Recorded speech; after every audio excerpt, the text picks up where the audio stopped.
अगला अध्याय गुरु से मंत्र लेने तथा उसके जप करने की विधि। 5 प्रकार के जप तथा उनकी महिमा। मंत्र गणना करने के लिए विभिन्न प्रकार की मालाओं का महत्व तथा उंगलियों के उपयोग का वर्णन। जप के लिए उपयोगी स्थान तथा दिशा। जप में वर्जनीय बातें, सदाचार का महत्व, आस्तिकता की प्रशंसा तथा पंचाक्षर मंत्र की विशेषता का वर्णन। महादेव जी कहते हैं, वरानने आज्ञाहीन, क्रियाहीन, श्रद्धाहीन तथा विधि के पालनार्थ आवश्यक दक्षिणा से हीन जो जप किया जाता है वह सदा निष्फल होता है। मेरा स्वरूप भूत मंत्र यदि आज्ञा सिद्ध, क्रिया सिद्ध और श्रद्धा सिद्ध होने के साथ ही दक्षिणा से भी युक्त हो तो उसकी सिद्धि होती है और उससे महान फल प्राप्त होता है। शिष्यों को चाहिए कि वह पहले तत्ववेता आचार्य, जपशील, सद्गुण संपन्न, ध्यान योग परायण एवं ब्राह्मण गुरुओं की सेवा में उपस्थित हो, मन में शुद्ध भाव रखते हुए प्रयत्न पूर्वक उन्हें संतुष्ट करे। ब्राह्मण साधक अपने मन, वाणी, शरीर और धन से आचार्य का पूजन करे। वह वैभव हो तो गुरु को भक्ति भाव से हाथी, घोड़े, रथ, रत्न, क्षेत्र और ग्रह आदि अर्पित करे। जो अपने लिए सिद्धि चाहता हो वह धन के दान में कृपणता न करे। तदनंतर सब सामग्रियों सहित अपने आप को गुरु की सेवा में अर्पित कर दे। इस प्रकार यथाशक्ति निश्चल भाव से गुरु की विधिवत पूजा करके गुरु से मंत्र एवं ज्ञान का उपदेश क्रमशः ग्रहण करें। इस तरह संतुष्ट हुए गुरु अपने पूजक शिष्य को, जो 1 वर्ष तक उनकी सेवा में रह चुका हो, गुरु की सेवा में उत्साह रखने वाला हो, अहंकार रहित हो और उपवास पूर्वक स्नान करके शुद्ध हो गया हो, पुनः विशेष शुद्धि के लिए पूर्ण कलश में रखे हुए पवित्र द्रव्य युक्त मंत्र शुद्ध जल से नहलाकर चंदन, पुष्पमाला, वस्त्र और आभूषणों द्वारा अलंकृत करके उसे सुंदर वेशभूषा से विभूषित करें।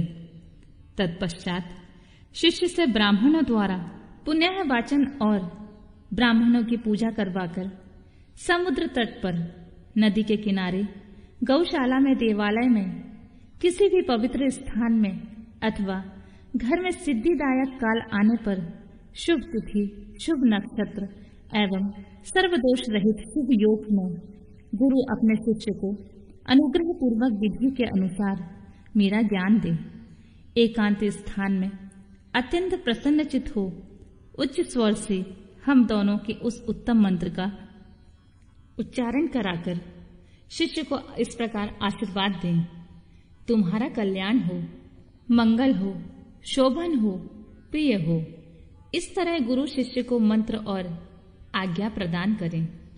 इस प्रकार गुरु से मंत्र और आज्ञा पाकर शिष्य एकाग्रचित हो संकल्प करके प्रतिदिन उस मंत्र का जप करता रहे।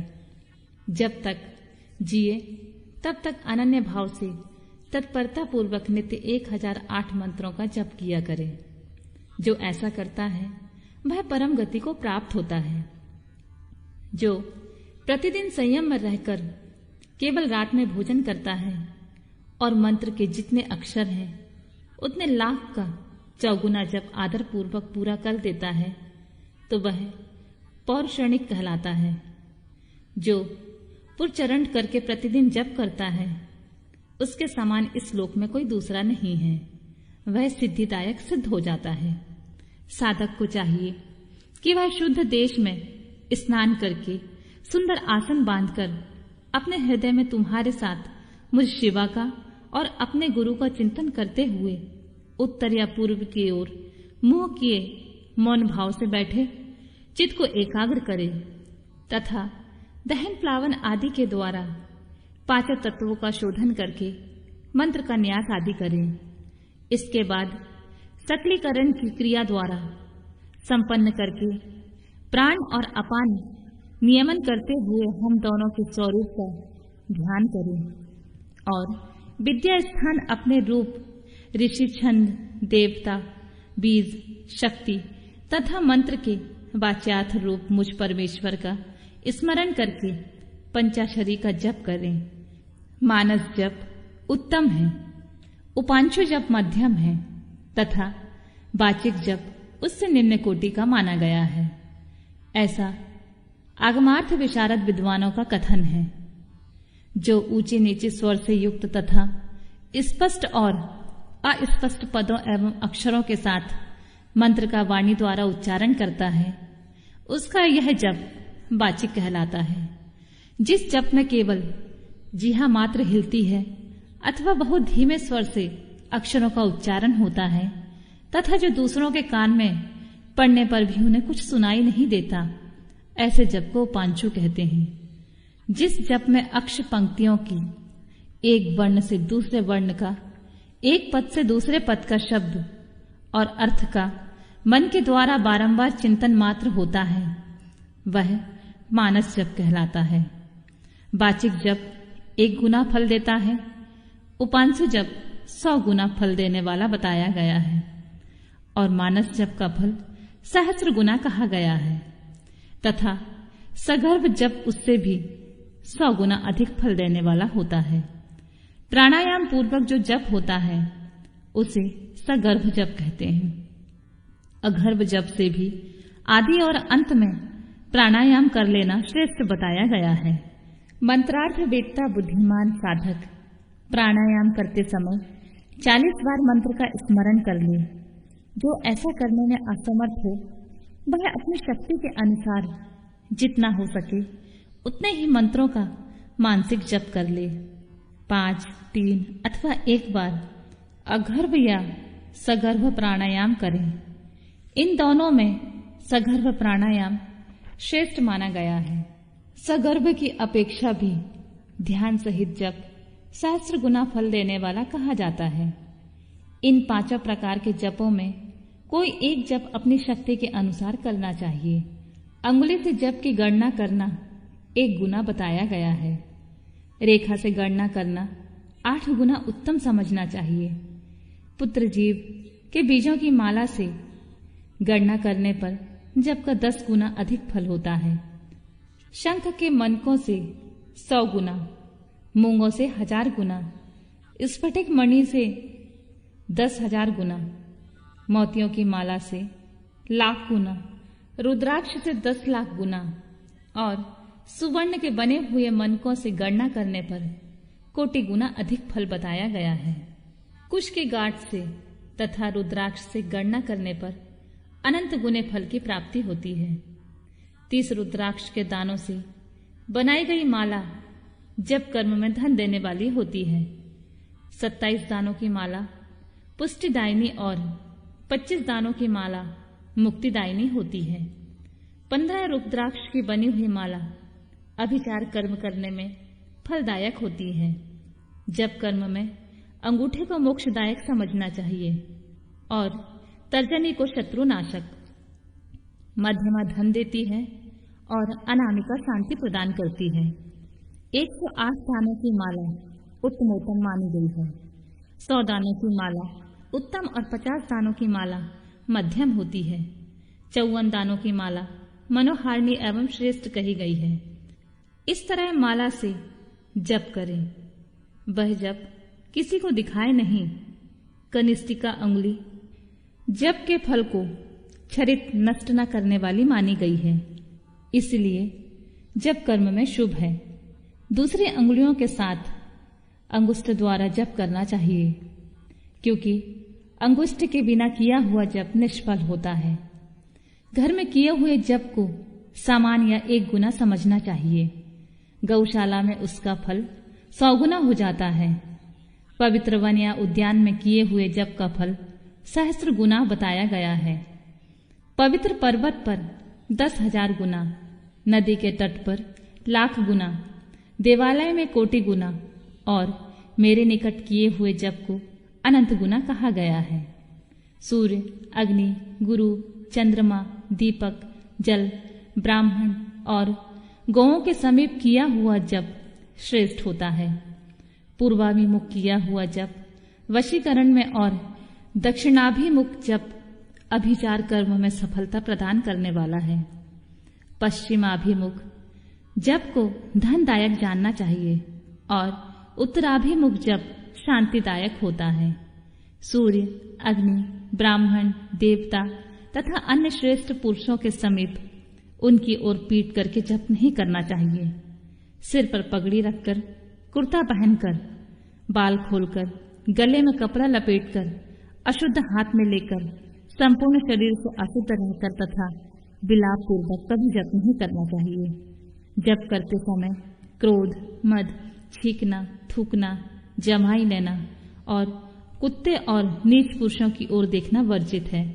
यदि कभी वैसा संभव हो जाए तो आचमन करें अथवा तुम्हारे साथ मेरा पार्वती सहित शिव का स्मरण करें या ग्रह नक्षत्रों का दर्शन करें अथवा प्राणायाम कर लें। बिना आसन के बैठकर, सोकर, चलते फिरते अथवा खड़े होकर जप न करें। गली में या सड़क पर, अपवित्र स्थान में या अंधेरे में भी जप न करें।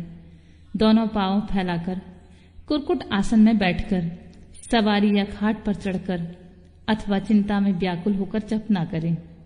यदि शक्ति हो तो इन सब नियमों का पालन करते हुए जप करें और अशक्त पुरुष यथाशक्ति जप करें। इस विषय में बहुत कहने से क्या लाभ, संक्षेप में मेरी बात सुनो।